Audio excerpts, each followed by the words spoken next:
going to have sex, and then we're done. We never talk to each other again. And I'm like, what? He's got those big soft hands. He's definitely going to make my fantasy team.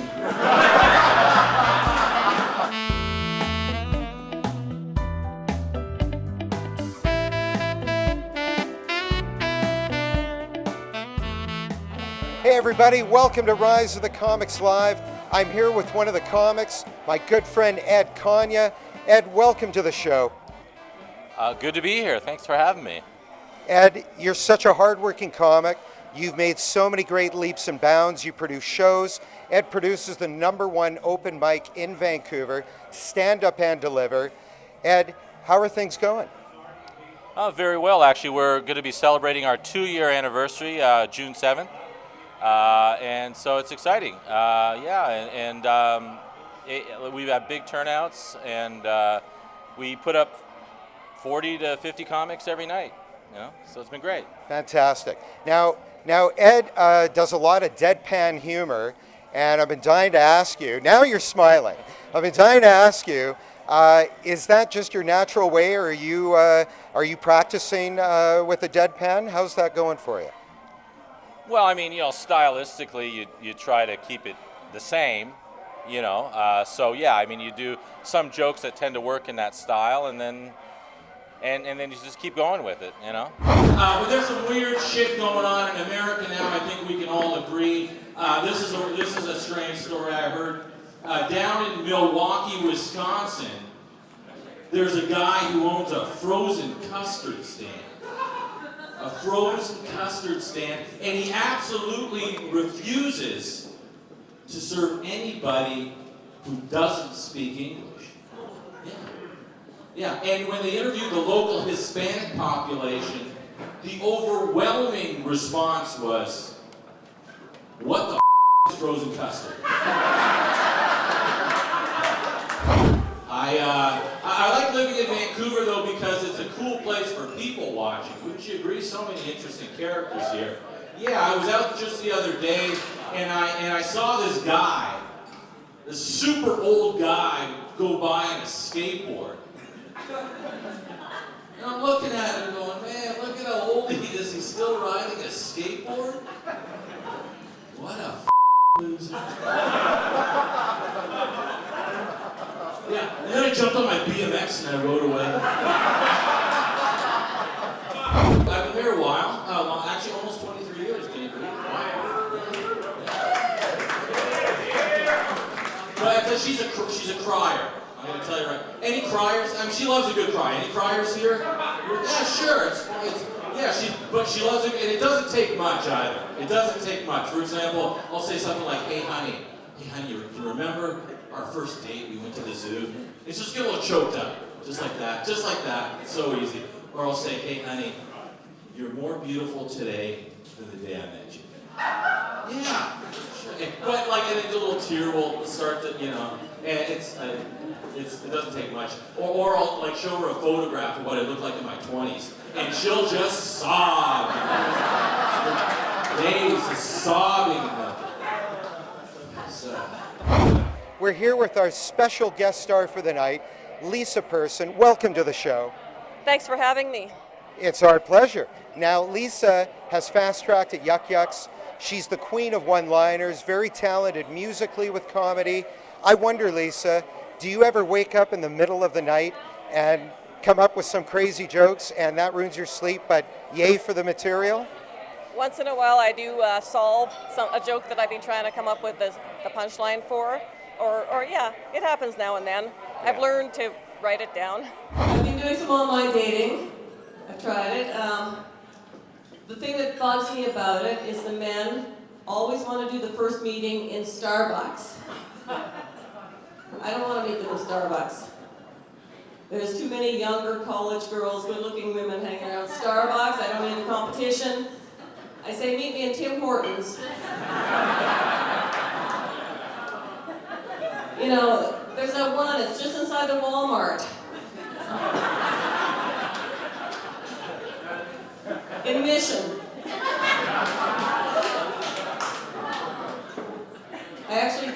actually had 2 dates last week. The first guy, I met him, he came driving up in this minivan with a baby seat in it, which surprised me. Yeah. So I was like, oh, he has a little one. I had a date a couple of days later with a different gentleman, and he drove up in a brand new shiny Ferrari. Oh, he has a little one.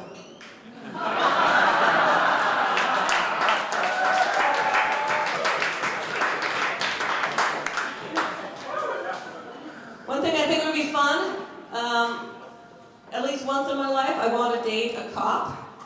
And that's only because when we have sex the first time, I want to wait till about halfway through and just like push him off me and say, do you know why I stopped you?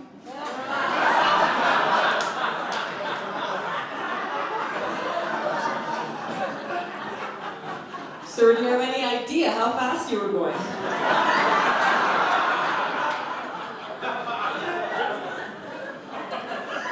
Sir, you were entering the wrong lane.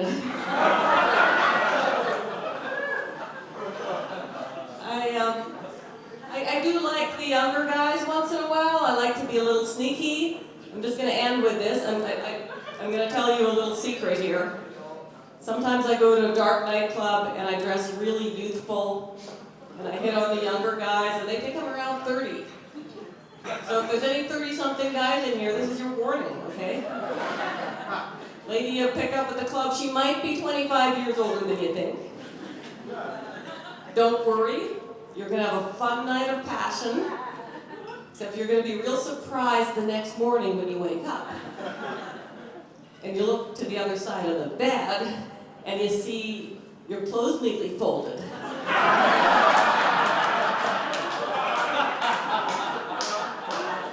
And a bag lunch. And a scrapbook full of photos from the night before. Thanks, guys.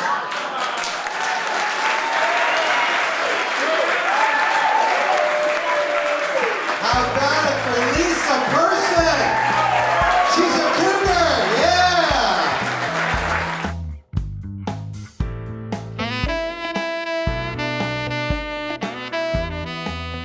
Without a word of a lie, I've had no fewer than 4 women ask me if I'm autistic.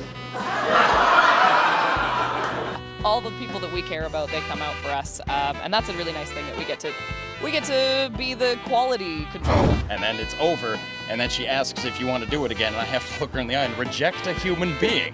It's such a weird feeling. Wasn't really a fan. 8 out of 10.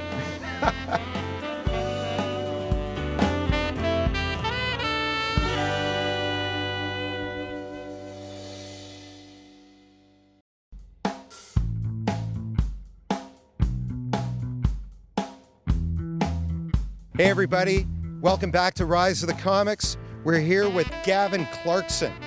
Gavin is famous for his Dumb and Dumber haircut, but now he's wearing a hat. Yeah. And since then, he's gotten married. I don't even know if that's the right term. Gavin, welcome to the show. Thank you. Thank you. A couple of firsts in the last week, because at my bachelor party, I had my first lap dance and learned that those are not what I thought they were at all. So that was fun. That was a fun thing. You want to tell us about that? What happened? Well, I always thought, I'm not exactly a strip club aficionado, but you have to go because it's your bachelor party.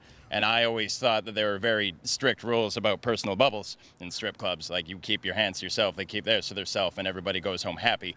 But somebody paid for me to get the lap dance because you have to, because it's your bachelor party. And I always thought that those are just like, she has a chair, you have a chair, you're in a curtain, she does her own private striptease, and then you all go home happy. Except it's a lot more aggressively physical than I thought it was. Like, it's a much more full contact thing than I ever would have expected. That's her fighting for your wallet in your back pocket. Yeah, exactly. Like, and she's all over my person, and I don't know what to do with my hands right now. I don't know what to do with my hands in a conversation, and now there's another human being all over me, and I'm still pretty sure I'm not allowed to use them. So I had no idea. Do I sit on them? Do I put them over here? Is that weird? Like, do I touch the wall? How aggressive is it? And then it's over, and then she asks if you want to do it again, and I have to look her in the eye and reject a human being. It's such a weird feeling. Wasn't really a fan. 8 out of 10. Strangely enough, Gavin is not a salesman, yet he has an amazing gift for gab. I'd like you to tell our viewers what you do for a living, where you came from, because I find it very fascinating and hilarious. Okay. I grew up in Whitehorse, Yukon, and I went to school for geology, and I became a mining engineer, and I specialize in the gold mines up north. The same kind of gold mines that were happening during the gold rush in like the 1800s. Those guys are still there, and that's where my work is. How did you communicate with the other guys? They're not very engaging like you are. How do those conversations go? I can't imagine it. Oh, they're pretty, like if you lock someone out in the middle of nowhere for like 4 months with like 3 people to talk to, they're very chatty. They're quite engaging in their very own. They have some of their very own fascinating stories. I think I got it. Tell some of the fans out here what they can expect if they come out to a show. If they come out to a show at they come out to Comedy at Big Rock, they can expect hand-picked set lists. Like, we're only going to have the best comics, the ones we like, the ones that have greased our palms with their bribes. All the people that we care about, they come out for us, and that's a really nice thing that we get to be the quality control, and that's a really fun thing because it means that every show we're really excited to see. So if we're excited about it, we think the audience is going to be excited about it too. Okay, the only thing I heard out of that whole bit was that you're extorting. Yep. And that's something else that people do when they're in a gang. Absolutely, yeah. We demand blood sacrifice, money, all those kinds of things to be booked here at Big Rock. You know, it's a big deal. So. Well, it is a big step deal. Up, basically. Absolutely. Where can some of our viewers see you performing? Because you are a regular on the scene. Sure, yeah. You can see me occasionally at Laugh Lines in New Westminster, Yuck Yucks on 12th and Cambie, down at the Comedy Mix. You could see me all the time at 7 Dining Lounge, and once in a while, even here at Big Rock. I'm here with Steve Venegas. Steve looks suspiciously like Iron Man's Robert Downey Jr., and I've been dying to know, how often do people come up to you and maybe think that you're Robert Downey Jr.? I've had people yell it to me on the street before, but I get the comparison like at least once a week. It happened when I voted at the BC election. The voting worker was like, "Hey, you look like Robert Downey Jr." I was like, "Thank you." Right. Am I still allowed to vote? No, but it's true. We do have a baby at home. We do have a new baby girl, and I am not going out much at all, which is terrific. I'm not a fan. Having a kid is the perfect excuse to get out of doing anything. Like before, when I wouldn't go out, my friends would call me antisocial. Now when I don't go out, my friends call me good father. I was making fun of my dad a minute ago. And the truth is, I do have respect for the guy. Like, he was a very brave person. He was a very tough fella. Like, he dealt with hardship. Like, he came to Canada as a refugee from Chile when he was 19 by himself. Didn't have a job, didn't speak the language, didn't know anybody here. Still, he built a life. He dealt with some hardship. Me, on the other hand, I won't go into a McDonald's if I can see there's a lineup. Very nice, Steve Venegas. Thank you very much. Oh boy. You know what I wonder sometimes, apart from why people pee where they shouldn't pee, is the thing that gets me going is why is it that anyone is ever surprised when old people die? Like really, really old people. I don't mean like, I know that Roger Moore just died. He was old enough to die, so I suppose. But like, I had a college roommate and his great grandmother died and she was 106 years old. His family didn't believe it. Which was strange to me because I figure 106, that's old enough. You've had a life. And at her funeral, more than one person I heard say, I don't know what happened. She was just so full of life. And I said, no. No, she had such little life left that she died from it, actually.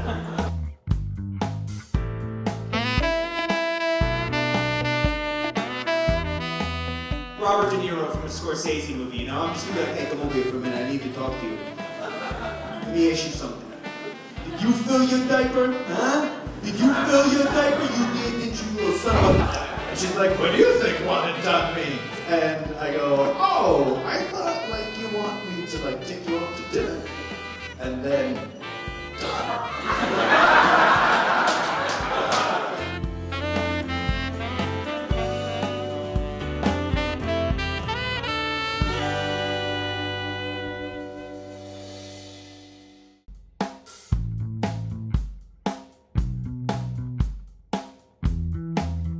Welcome back to Rise of the Comics. We're here with Neil Webb.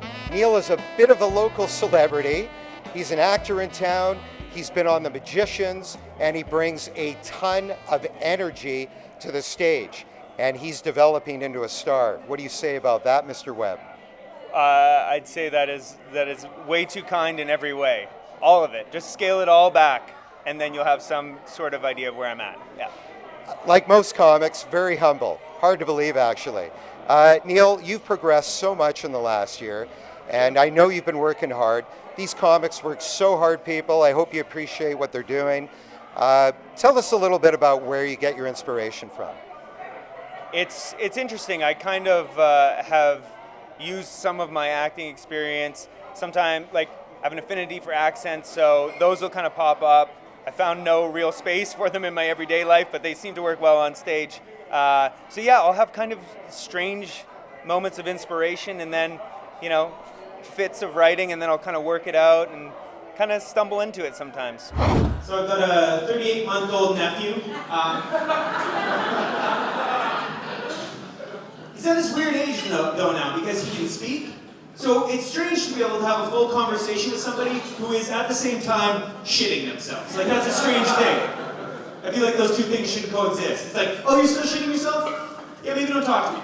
Maybe sort out the whole shitting yourself thing, then we can have a conversation. Nah, it just feels manipulative. I feel like if you can speak, you can't have another man wipe your ass. That's all I'm saying. Maybe that's me being harsh. I don't think it is.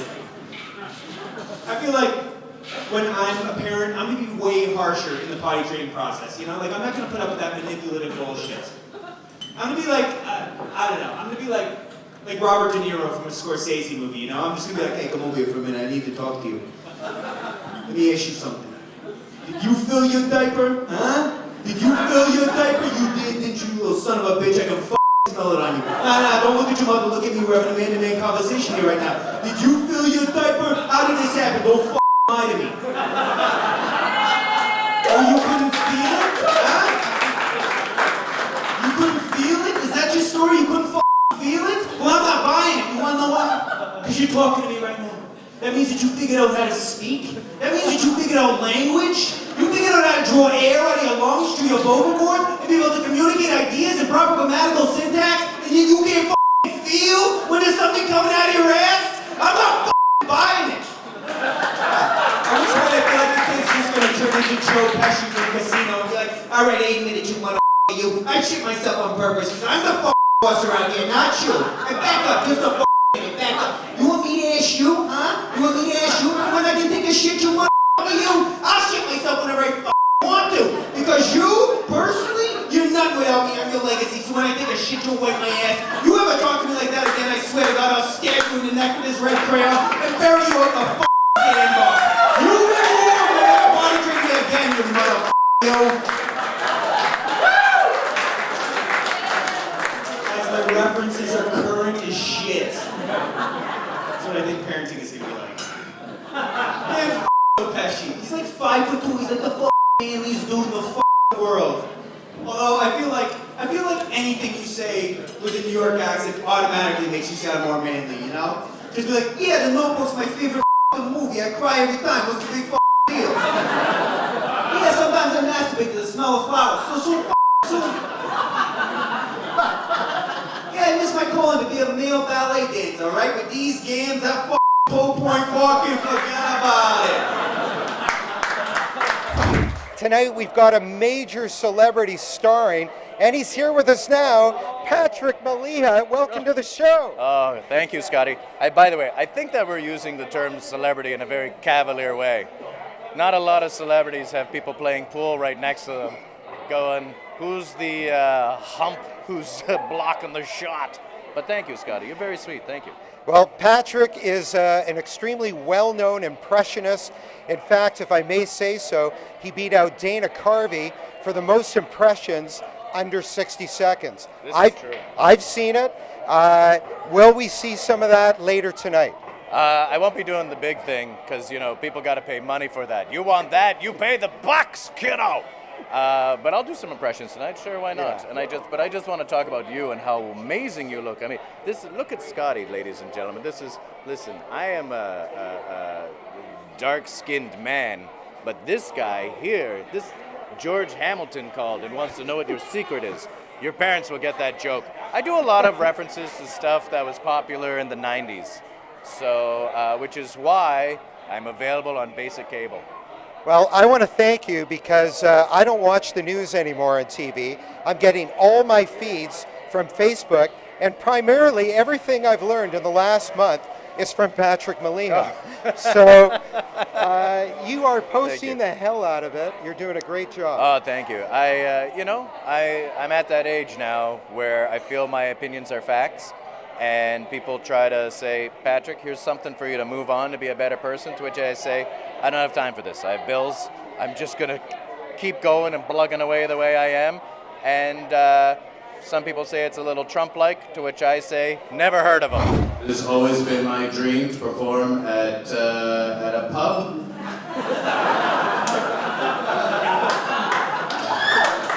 In front of a group of people who have no idea who I am. And be introduced for a TV show they've never heard of or watched. I can't begin to tell you the thrill I have. But not everybody gets their own DJ. Thank you so very much. Thank you. Thank you. That's right. Yes. Thank you very much. How are you? You doing well? Good. Just shush. I have no idea even if he is on camera. People at home, swing the camera. I can't. Oh, this is what I get for watching cable. You guys are a good crowd. You're an interesting crowd. I like the fact that I've been here for less than a minute and already. About 90% of you are looking at me going, is this magician gonna do any tricks? What show are we watching? I don't understand. This is something completely different. A couple of drunk guys at the back. Adrian Brody does not look good. Thank you. 3 people who know Adrian Brody is. The rest of you are just like, Adrian Brody, who's she? I don't know who this person is at all. Right, Adrian, yes, thank you. It's okay. I'm gonna, one person clapping. That's, No, I don't need your pity applause. We'll fix it in post. People at home, he didn't say anything funny, but everyone's laughing. It must be me. Here's the thing, ladies and gentlemen. I don't know if you can tell by looking at me, but I'm a dad. And I know, so you're like, he does look tired but happy. And I enjoy being a dad. It's not for everybody, I'm not gonna lie. Some people are just like, I don't know if I want to be a parent. And I'm just like, well, then don't be a parent. They're like, won't society judge me? I'm like, yes, but who cares? You don't know those people. Just live your own life. Here's the one thing that I found hilarious about being a parent. Was the 3rd or 4th week of preschool, one of the moms actually said to me, she's like, oh, you love him, but sometimes you just want to kill him. You know what I'm saying? No. Is this a trap? The answer's no. No. And she's like, no, I'm just saying, it's just, oh God, it's just, just because you had a kid, why do I have to change my life, right? I'm like, because you had a kid. These are the rules of our society. I don't know how else to break this down for you, but she's like, I don't just, what am I supposed to, all of a sudden stop having fun? Yeah! That's the way it goes. You're done. You're like now, and then you look at, or they take your kids. This is really pretty much basic stuff. I feel like you people are expecting something else. I don't know what. You just, several women, it's all women in the front row. And one gentleman. It's like 5 women, 1 dude, and they're all looking at me with the same, just like, ugh, this stripper is the worst.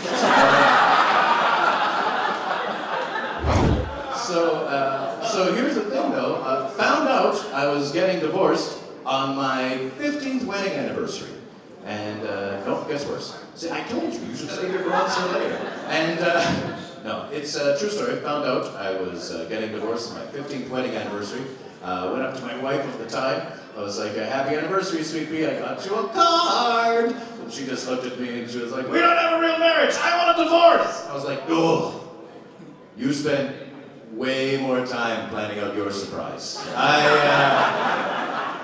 Wow, did not see that. I am dating now. It is weird and bizarre, mainly because it has been a little over 22 years since I dated. And yeah, exactly, I know. And yeah, last time I dated, Jean Chrétien was the Prime Minister. The height of technology was my answering machine with 2 cassettes. And true story. Actually, I had a girl come over one time, and she was just like, "Oh my God, why are the tapes so small?" And I was like, "It's the future. Welcome to the '90s, babe." And she's like, "How do you get any messages? They're just teeny tiny things." I'm like, "Are you kidding? This is like a micro cassette. There's 2 of them. I could be gone for almost 3 weeks and never miss a message. Check it out."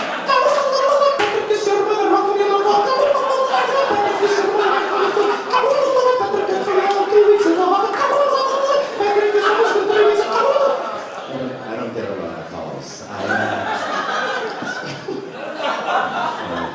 couple of hipsters here. Do you still have the machine?